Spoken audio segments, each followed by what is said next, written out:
अब जो उनकी वाइफ थी उन्होंने ऐसे ऐसे केस डाला जो कि उनके बीच में कभी ऐसा कुछ हुआ ही नहीं। कोर्ट में 120 से भी ज्यादा डेट पे डेट बनते रहे और वो केस पे केस करते जा रही थी। अब जो रीता कौशिक थी ना वो भी इन लोगों से मिली हुई थी। वो अतुल सुभाष जी को बहुत ज्यादा हरेसमेंट किए। कोर्ट में तो 5 लाख तक का सेटलमेंट करने के लिए रिश्वत भी मांगी, लेकिन अतुल जी के द्वारा रिश्वत के मना करने पर वो लोग सबके सब मिलकर उन्हें बहुत परेशान किए। उन्होंने 24 पेज का नोट लिखे थे और 1 घंटा 21 मिनट का प्रॉपर वीडियो बनाए थे। जो जो उनके साथ हुआ था ना वो सब कुछ उसमें रख दिए और इस दुनिया से फिर चले गए। हो सके तो माफ करना, इस उम्र में मुझे अपने मम्मी पापा का सहारा बनना था। इस उम्र में उन्हें हमेशा के लिए दूसरे के जा रहा हूँ।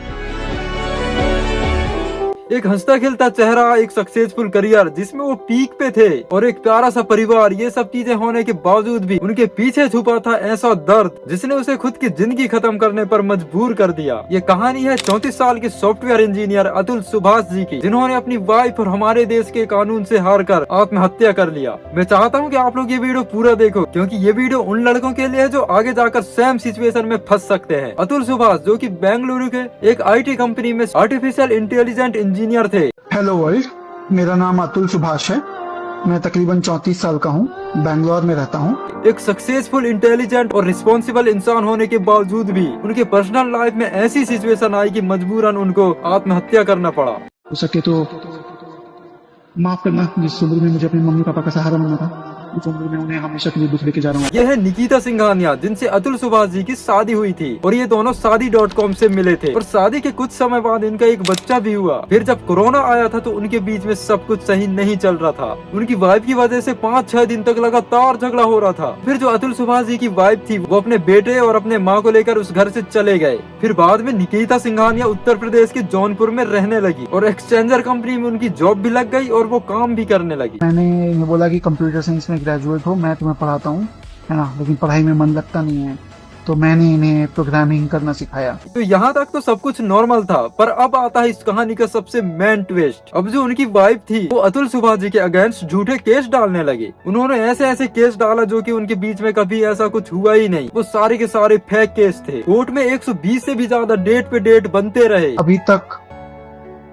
तकरीबन मैंने जोड़ा है 120 से भी अधिक कोर्ट के डेट्स लग चुके हैं लास्ट 2.5-3 सालों में। और जो उनकी प्रॉब्लम थी वो सेटल हो ही नहीं रही थी। वो 40 बार तो बेंगलुरु से जौनपुर जा भी चुके थे उन पर लगे गए केस के चक्कर में, और 40 बार मैं खुद इन कोर्ट डेट्स को अटेंड करने के लिए बैंगलोर से जौनपुर जा चुका हूँ। ये सब चीजें आने जाने में उनका कम से कम 2 दिन का समय आराम से चला जाता था। फिर भी उनका काम बनता ही नहीं था और वो केस पे केस करते जा रही थी। कभी कभी तो उन पर डबल केस चल रहे थे एक साथ एक ही दिन। ऐसा लगातार होता रहा और एक समय तो ऐसा आ गया था कि जो उनकी वाइफ थी ना उनको 3 करोड़ की डिमांड और 1 लाख मंथली एलिमनी चाहिए थी। और जिस कोर्ट में वो जाते थे ना वहाँ की जो जज थी उनका नाम था रीता कौशिक। उनका भी इस सुसाइड पर हाथ था। तो आप वीडियो को पूरा देखना, अच्छे से समझ में आ जाएगा। अब जो रीता कौशिक थी ना वो भी इन लोगों से मिली हुई थी। वो अतुल सुभाष जी को बहुत ज्यादा हरेसमेंट किए। कोर्ट में तो 5 लाख तक का सेटलमेंट करने के लिए रिश्वत भी मांगी, लेकिन अतुल जी के द्वारा रिश्वत के मना करने पर वो लोग सबके सब मिलकर उन्हें बहुत परेशान किए। अब आप अपने आप को उनकी जगह रख कर सोचो, अगर आप उनकी जगह होते तो आप क्या करते। जब मैं उनकी सुसाइड नोट वाला वीडियो देखा ना तब मैं भी इमोशनल हो गया। उन्होंने 24 पेज का नोट लिखे थे और 1 घंटा 21 मिनट का प्रॉपर वीडियो बनाए थे। जो जो उनके साथ हुआ था ना वो सब कुछ उसमें रख दिए और इस दुनिया से फिर चले गए।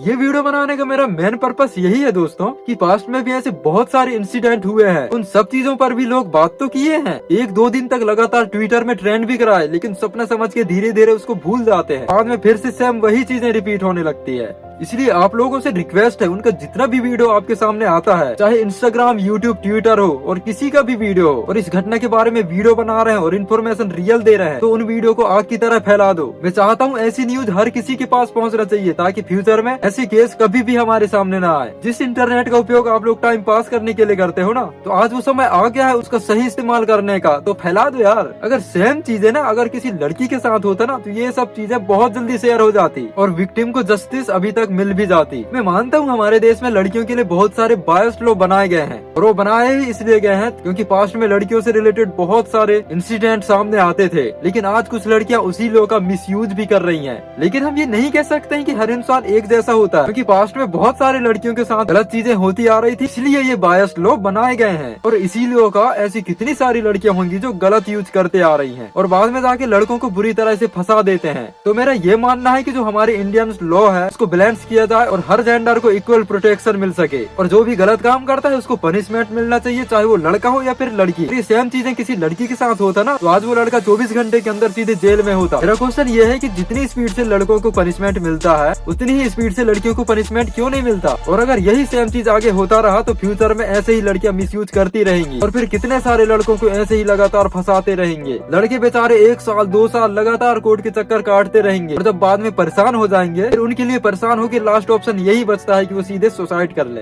उनके गुजर जाने से उनके पेरेंट्स पर क्या बीतता होगा वो किसी को पता ही नहीं भाई, क्योंकि इस टाइप की हर न्यूज ऑनलाइन नहीं आ पाती। क्या पता वो घर का एक इकलौता मर्द होगा जो पूरे घर को संभाल रहा है और ऐसी सिचुएशन में फंसकर उसे मजबूरन दुनिया को छोड़ना पड़ता है। ऐसे अगर अतुल सुभाष जैसे लोगों को खोने के बाद भी अगर कुछ नहीं होता तो पता नहीं हम लोग फ्यूचर में कितने सारे अतुल सुभाष जैसे लोगों को खो देंगे। अगर हमारे देश में ये सब चीजें नहीं रुका तो क्या पता आगे जाकर सेम चीज आपकी फैमिली में हो जाए या फिर आप पे ही हो जाए। आप खुद सोचो यार, अगर ऐसे ही लड़कियां फंसाती रही और 1-2 साल बाद सेपरेट हो गए और आधी प्रॉपर्टी लेके चले गए तब तो फिर हर लड़की की मेंटेलिटी यही रहेगी और फिर ऐसे में शादी ज्यादा दिन तक नहीं चलने वाला, क्योंकि कोई भी लड़की शादी की कुछ साल उनके साथ रहे और आधी प्रॉपर्टी लेके डिवोर्स लेके चले गए। इसलिए दोस्तों आप लोग जो भी प्रॉपर्टी लेते हो ना या फिर आप आगे फ्यूचर में लोगे तो उसे अपने मम्मी या फिर किसी करीबी के नाम पे ही लेना, अपने नाम पे बिल्कुल मत लेना, क्योंकि अगर आपके नाम पर रहा तो ऐसे कितने सारे लोग सेम मेथड को फॉलो करके आपके आधी प्रॉपर्टी को लेके चले जाएंगे और आपकी मेहनत से कमाया गया धन दौलत का वो लोग कितना आराम से एंजॉय करेंगे। क्योंकि भाई ग्रीड और लालच ना इंसान को किसी भी हद तक ले जा सकता है। ये बताते बताते मुझे हार्दिक पांड्या की एक बात याद आ गई। उन्होंने भी ना